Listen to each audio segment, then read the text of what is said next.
नमस्कार, ऋतु राजपूत की ओर से बहारें हमको ढूंढेगी। इस कार्यक्रम में श्रोताओं, इन दिनों हम बात कर रहे हैं गुरुदत्त के व्यक्तित्व और उनकी फिल्मों पर। और पिछले कई अंकों में आपने बहुत खूबसूरत, बहुत मीठे गीत सुने उनकी फिल्मों के। और हमने बात की चौहदवी का चांद, आर पार, बाज, बाजी, जाल, सीआईडी, मिस्टर एंड मिसेस बचपन, भरोसा, सुहागन।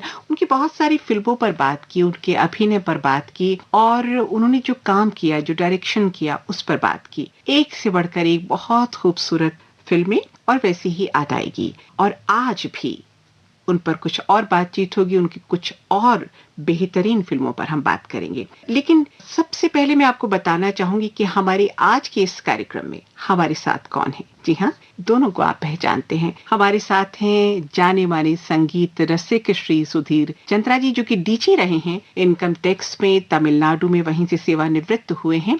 स्वागत करती हूँ सुधीर जी आपका। बहुत बहुत धन्यवाद आपका।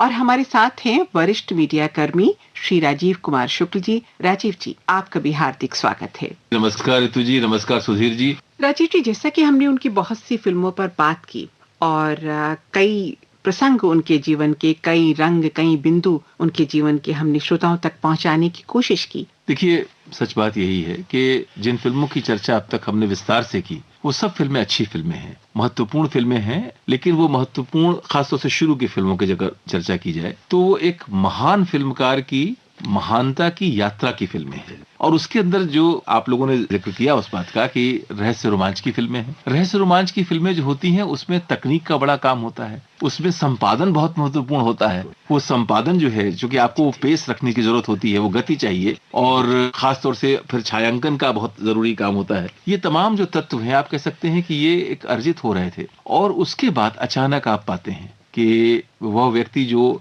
क्राइम थ्रिलर्स बना रहा था और अचानक वो आपके सामने प्यासा लेकर आता है।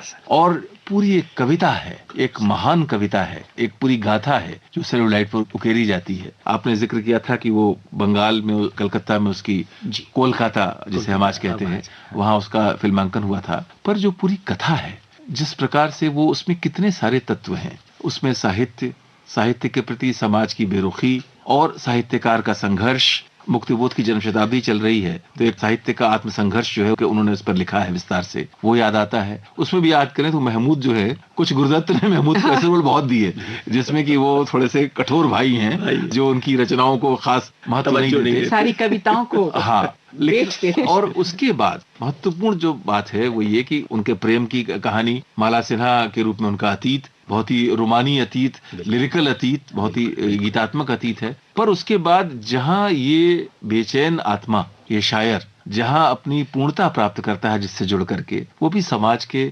दुखी, दलित, शोषित वर्ग से आई हुई एक प्रतिनिधि चरित्र हैं। वहीदा रहमान ने जो भूमिका अदा की है जी। और मैं समझता हूँ कि ये अपने आप में जो पूरी की पूरी कथा की बुनावट है वो अद्भुत है।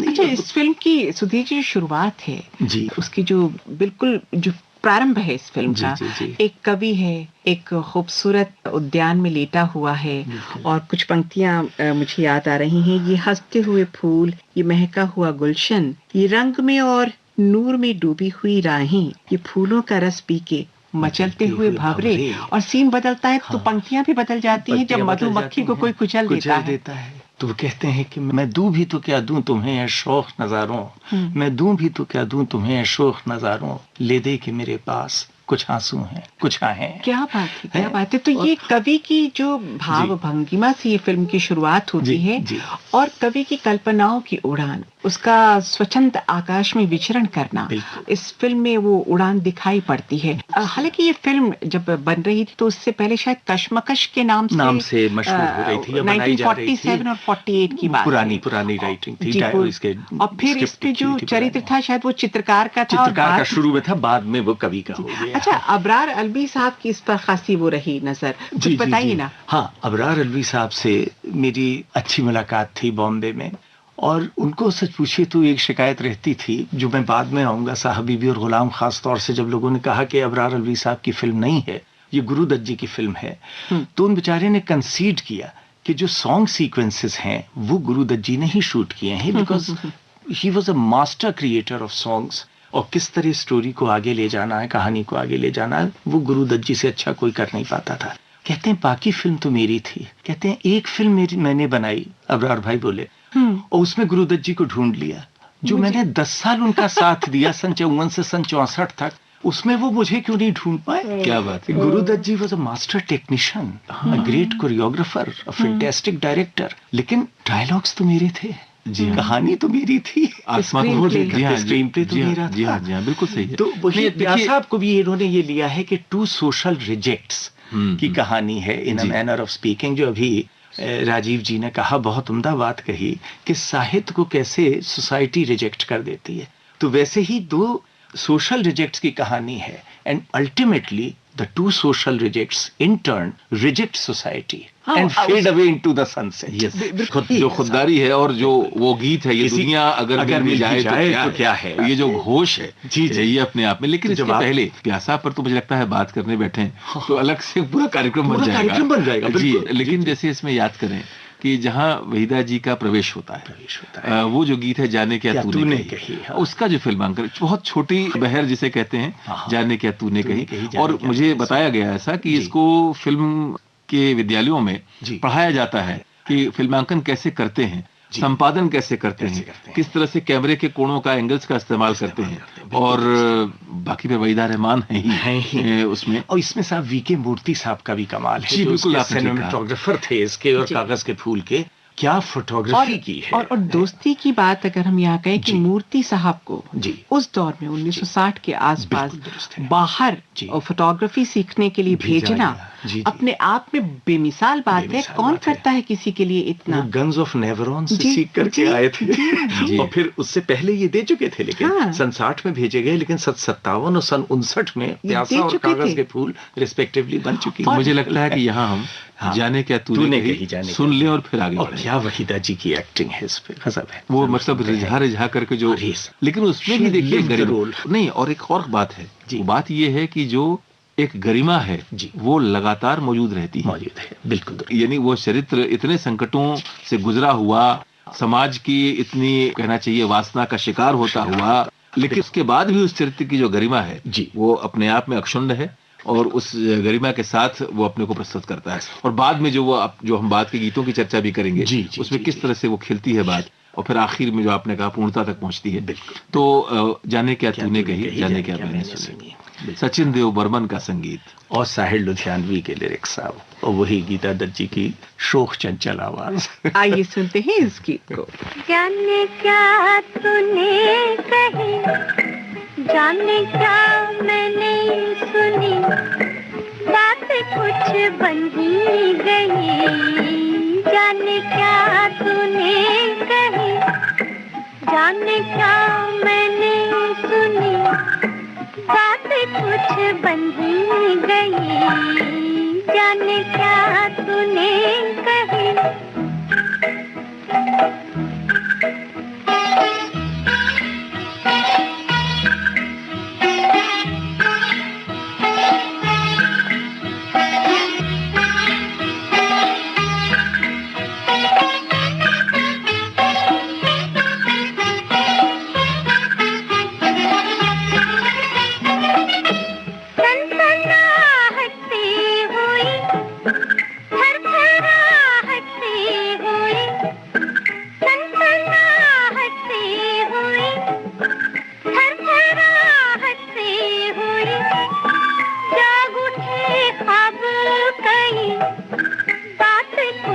बन ही गई। जाने क्या तूने कही, जाने क्या मैंने सुनी, बात कुछ बन ही गई। जाने क्या तूने कही।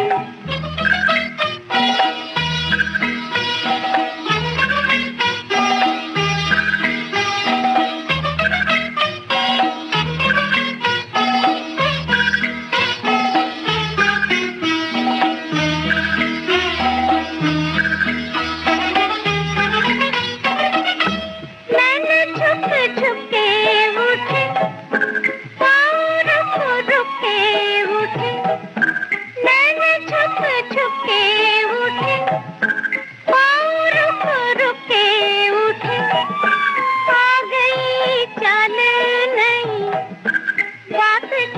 बन ही गई, जाने क्या तूने कही, जाने क्या मैंने सुनी, बात कुछ बन ही गई, जाने क्या तूने कही।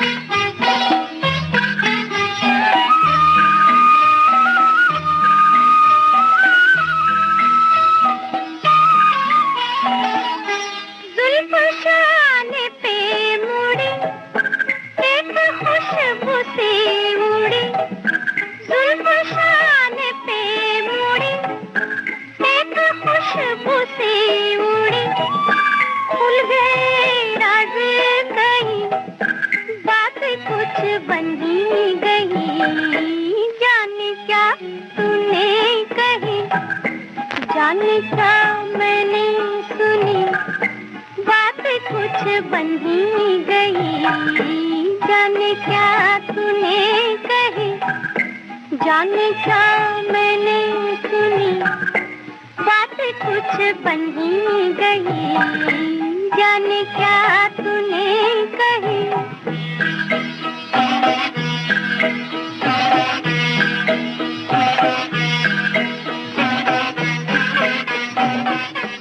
बात चल रही थी फिल्म प्यासा की, और प्यासा के बारे में आपने कहा कि हम बहुत कुछ कह सकते हैं, हमारे श्रोता भी बहुत कुछ जानना चाहते होंगे।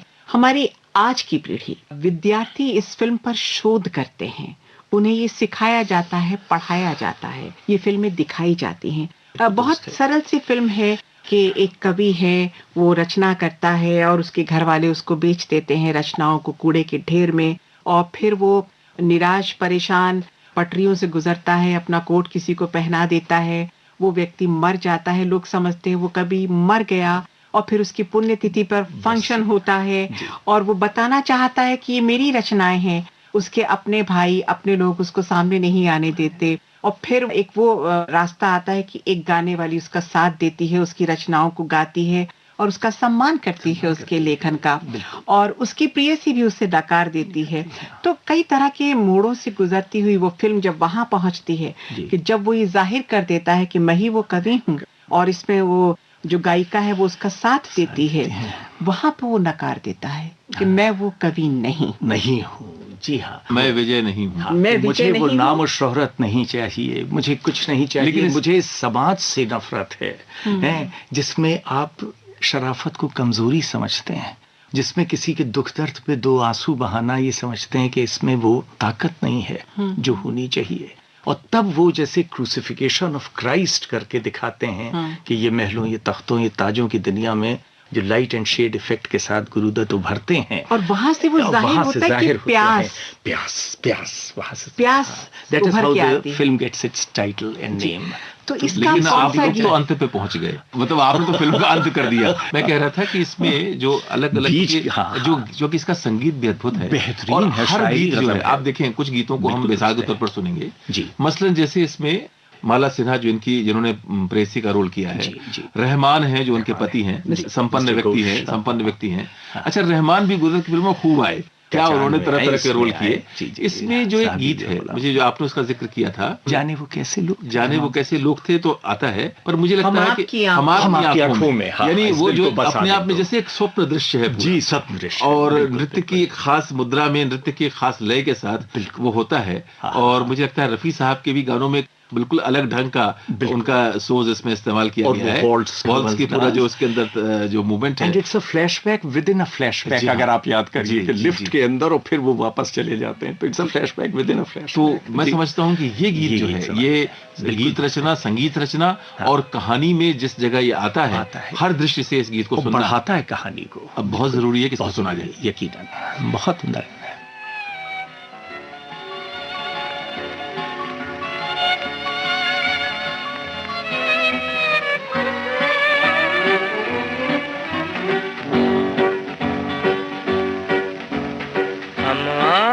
आपकी आंखों में इस दिल को बसा दे तो हम मूंद के पलकों को इस दिल को सजा दे तो हम आपकी आंखों में इस दिल को बसा दे तो हम मूंद के पलकों को इस दिल को सजा दे तो हम आपकी आंखों में इस दिल को बसा दे तो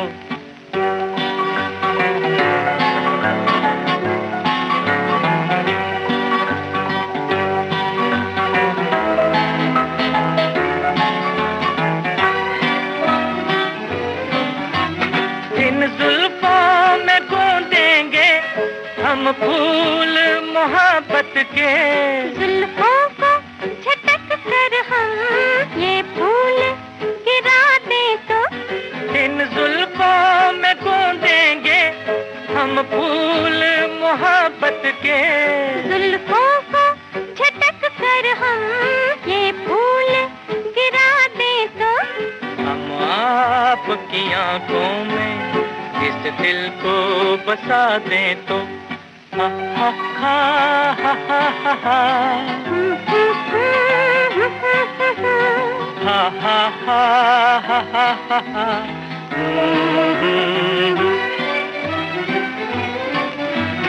हम आपको ख्वाबों में ला ला के सताएंगे हम आपकी आंखों से नींदे ही उड़ा दे तो हम आपको ख्वाबों में ला ला के सताएंगे हम आपकी आंखों से नींदे ही उड़ा दे तो हम आपकी आंखों में इस दिल को बसा दे तो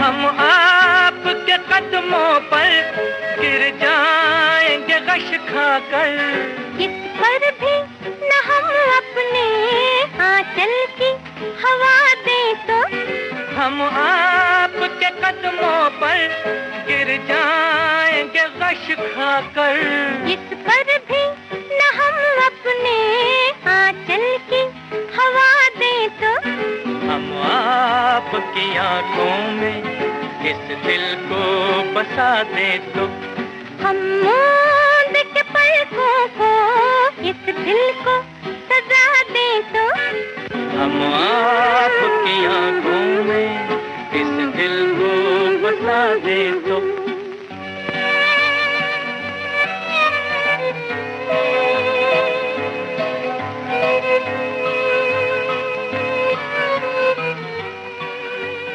बाहरी हमको ढूंढेंगे, ये है उस कार्यक्रम का नाम जो इस वक्त आप सुन रहे हैं।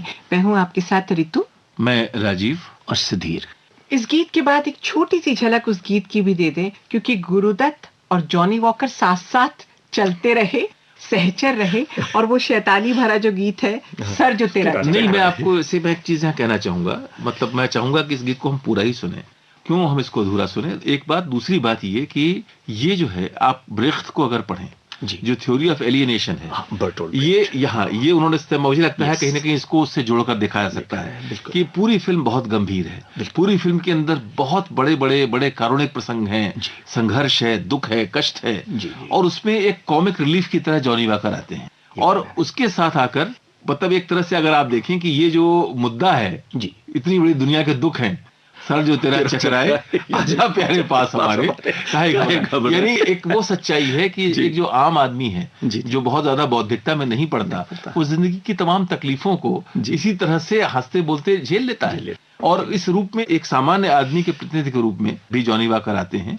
उसकी जीवट जिसे हम कहते हैं, आम आदमी का जो जीवट होता है, उसको भी प्रकट करते हैं, और कॉमिक रिलीफ तो है ही। और आपको उस फिल्म की पूरी गंभीरता के बीच में 2 मिनट के लिए एक रिलीफ भी देते हैं, कॉमिक रिलीफ चाहिए भी। जी हाँ, तो आइए सुनते हैं उस गीत को और फिर आगे बढ़ते हैं।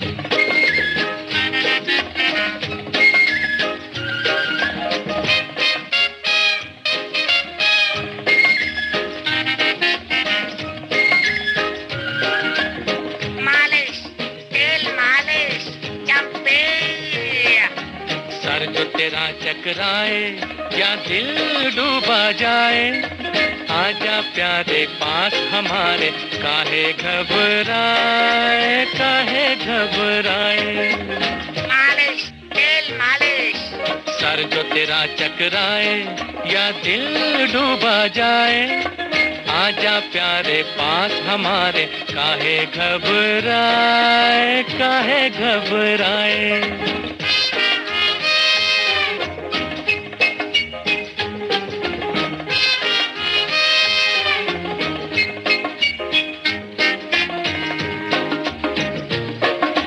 तेल मेरा है मुस्की, गंज रहे ना खुशकी, जिसके सर पर हाथ फिरा दूं चमके किस्मत उसकी। तेल मेरा है मुस्की, गंज रहे ना खुशकी, जिसके सर पर हाथ फिरा दूं चमके किस्मत उसकी। सुन सुन सुन, अरे बेटा सुन, इस चंपी में बड़े बड़े गुण। सुन सुन सुन, अरे बेटा सुन, इस चंपी में बड़े बड़े गुण। लाख दुखों की एक दवा है, क्यों ना आजमाए, काहे घबराए, काहे घबराए। सर जो तेरा चकराए या दिल डूबा जाए, आजा प्यारे पास हमारे, काहे घबराए, काहे घबराए।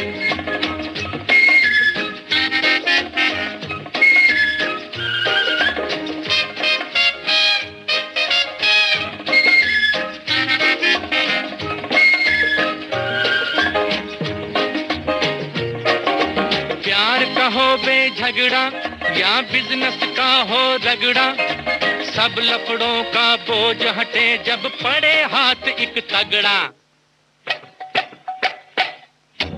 प्यार का हो बेझगड़ा या बिजनेस का हो रगड़ा, सब लफड़ों का बोझ हटे जब पड़े हाथ एक तगड़ा। सुन सुन सुन, अरे बाबू सुन, इस चंपी में बड़े बड़े गुण। सुन सुन सुन, अरे बाबू सुन, इस चंपी में बड़े बड़े गुण। लाख दुखों की एक दवा है, क्यों ना आजमाए, काहे घबराए, काहे घबराए। सर जो तेरा चकराए या दिल डूबा जाए, आजा प्यारे पास हमारे, काहे घबराए, काहे घबराए।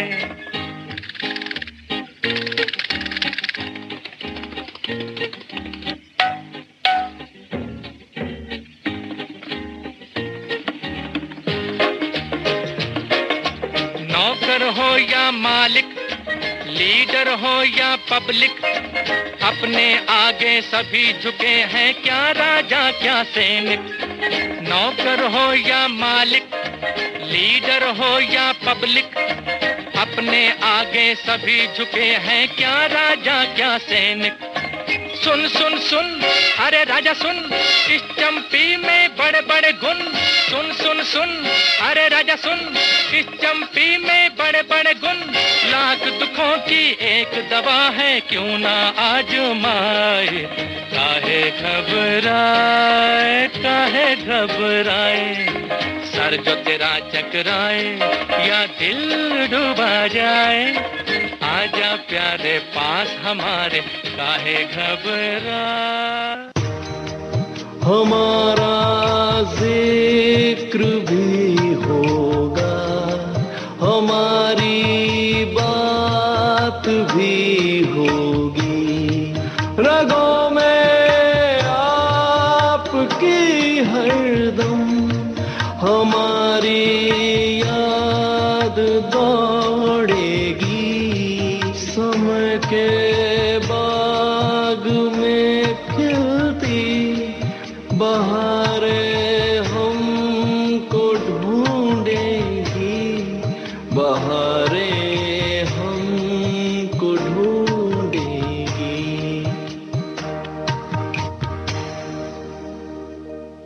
बहारें हमको ढूंढेंगी, ये है उस कार्यक्रम का नाम जो इस वक्त आप सुन रहे हैं। मैं हूं आपके साथ रितु, मैं राजीव और सुधीर।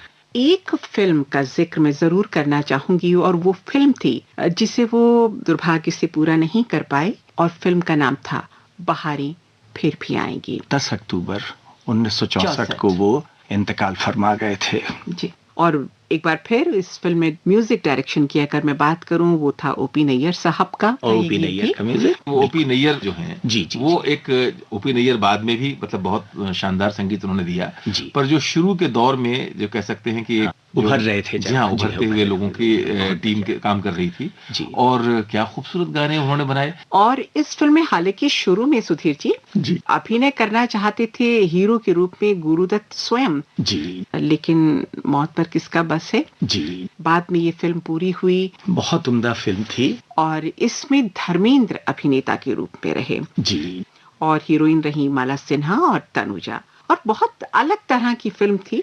नहीं, वो अलग तरीके के इंसान थे, अलग तरीके के डायरेक्टर थे, जिस तरीके की वो फिल्में बनाते थे। He was governed and ruled by a sense of aesthetics, I should say. बिल्कुल सही कह रहे हैं आप। जी। लेकिन जब हम उनकी उस यात्रा की बात करें जी, तो वो यात्रा बहुत दिलचस्प है। लेकिन उसमें कहीं कहीं गुरुदत्त उभर रहे थे, उनका जो काम था वो कहीं कहीं झलक रहा था। फिल्म बड़ी तनावग्रस्त थी। इस फिल्म में एडिटर होती हैं एक अखबार की माला सिन्हा और रिपोर्टर होते हैं धर्मेंद्र। तनुजा उनकी छोटी बहन होती है माला सिन्हा की। एक हादसा होता है किसी मिल में और फिर त्रिकोणीय प्रेम है तनुजा, धर्मेंद्र और माला सिन्हा का। लेकिन इस फिल्म में जो गीत थे राजीव जी, बिल्कुल, अगर मैं उनकी बात करूं तो वो बिल्कुल अलग तरह के गीत, और कई गीतकारों ने उनको लिखा, जैसे अनजान ने लिखा एक गीत, अजीज कश्मीरी ने, एस.एच. बिहारी ने, कैफी साहब है। लेकिन बहुत ही प्यारे गीत थे, बड़े लोकप्रिय हुए। खास करके आपके हसीन रुख पर आज नया नूर है।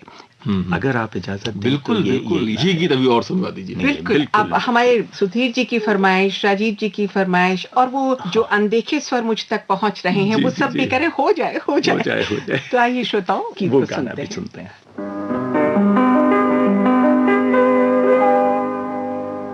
आपके हसीन रुख पे आज नया नूर है,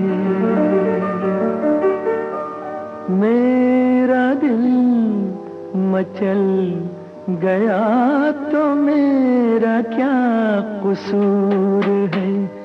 आपके हसीन रुख पे आज नया नूर है, मेरा दिल मचल गया तो मेरा क्या कसूर है। आपकी निगाह ने कहा तो कुछ जरूर है, मेरा दिल मचल गया तो मेरा क्या कसूर है।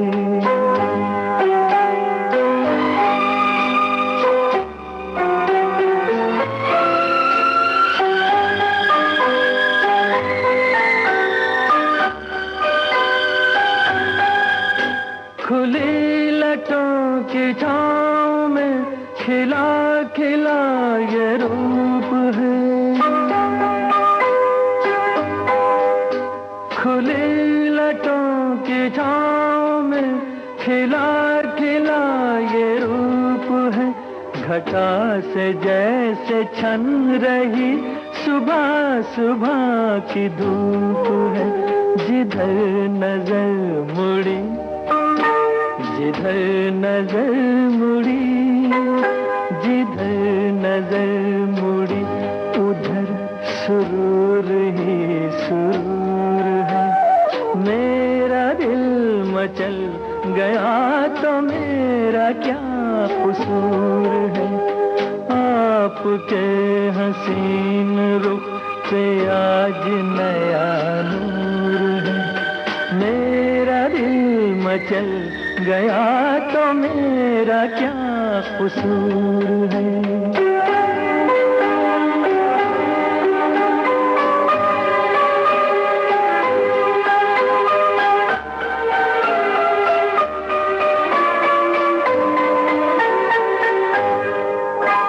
झुकी झुकी निगाह में भी है बला की शोखियाँ, झुकी झुकी निगाह में भी है बला की शोखियाँ।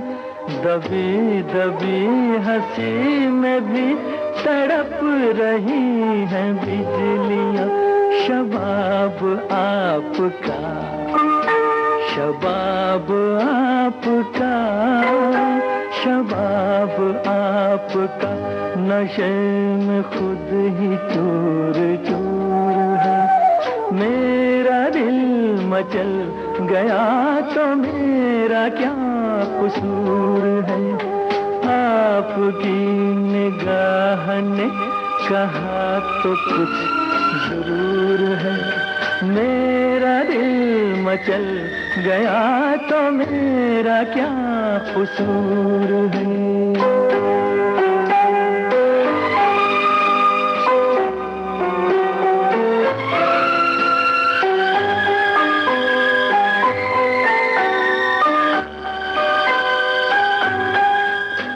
जहाँ जहाँ पड़े कदम वहाँ फिजा बदल गई।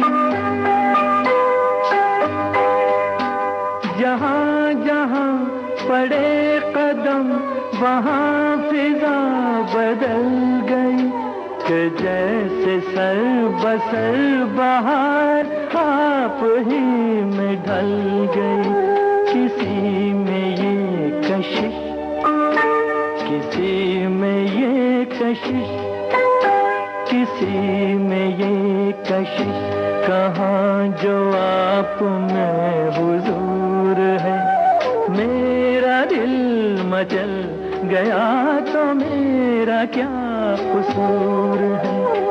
आपके हसीन रुख पे आज नया नूर है। मेरा दिल मचल गया तो मेरा क्या कसूर है। आपकी निगाह ने कहा तो कुछ जरूर है। मेरा दिल मचल गया तो मेरा क्या कसूर है।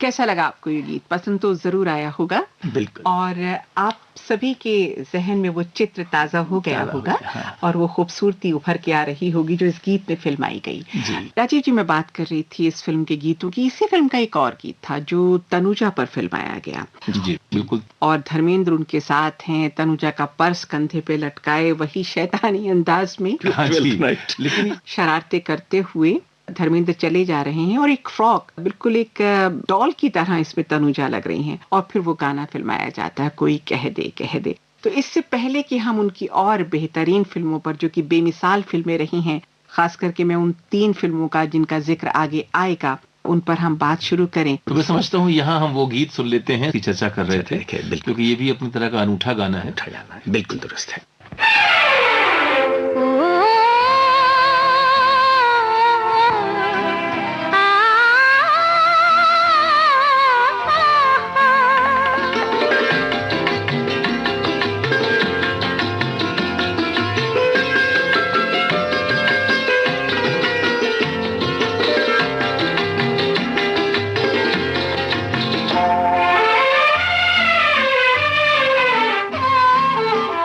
कोई कह दे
मोहब्बत कर बैठे, हाय मोहब्बत कर बैठे। कोई कह दे कह दे कह दे। इस कार्यक्रम की अगली कड़ी आप तक पहुंचेगी। प्रोग्राम आपका अपना बहारें हमको ढूंढेंगी। हमारा जिक्र भी